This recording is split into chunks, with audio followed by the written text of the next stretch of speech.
Good evening. Welcome to Washington. I'm Mike Emanuel in for Brett Baer. On this Friday before the new year, President Trump took to Twitter to warn Democrats about the agenda ahead, blasting Democrats over what he will not concede to when it comes to immigration.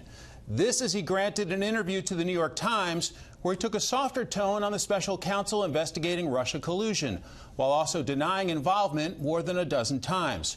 Correspondent Rich Edson is at the Winter White House in West Palm Beach and joins us live with more. Good evening, Rich. Good evening, Mike. And President Trump has thrown immigration issues to the Congress, and now he's telling Democrats precisely what he wants. President Trump says he'll deal with Democrats, though he has conditions. He tweeted, quote, "The Democrats have been told and fully understand that there can be no DACA without the desperately needed wall at the southern border and an end to the horrible chain migration and ridiculous lottery system of immigration, etc.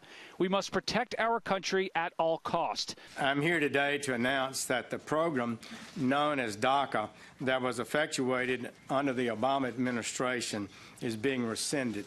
Through executive action, President Obama created DACA to protect from deportation those brought to the country illegally as children. The Trump administration says it is ending those protections, arguing it's Congress's role to set immigration policy. I have a love for these people, and hopefully now Congress will be able to help them and do it properly. A senior administration official says the Democratic and Republican congressional leaders will meet Wednesday with White House Legislative Director Mark Short and Office of Management and Budget Head Mick Mulvaney to discuss immigration, government spending, and other issues. And in a 30-minute interview with the New York Times, the president said he wants Democrats and Republicans to work together on health care and a $1 trillion infrastructure package.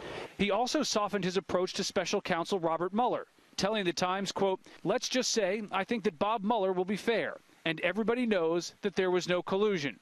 The president says this investigation makes the country look bad and puts the United States in a very bad position.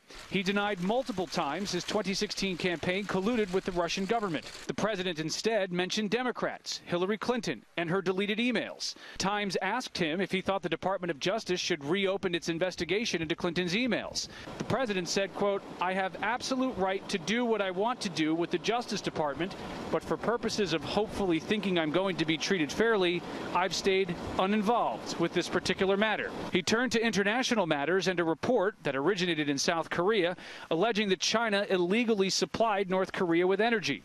The president says he's been soft on China's trade policies because of its willingness to address North Korea.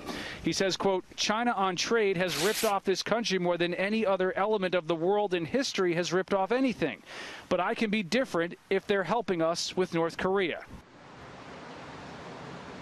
President Trump added that he very much likes Chinese President Xi Jinping, that they're actually friends and have terrific chemistry.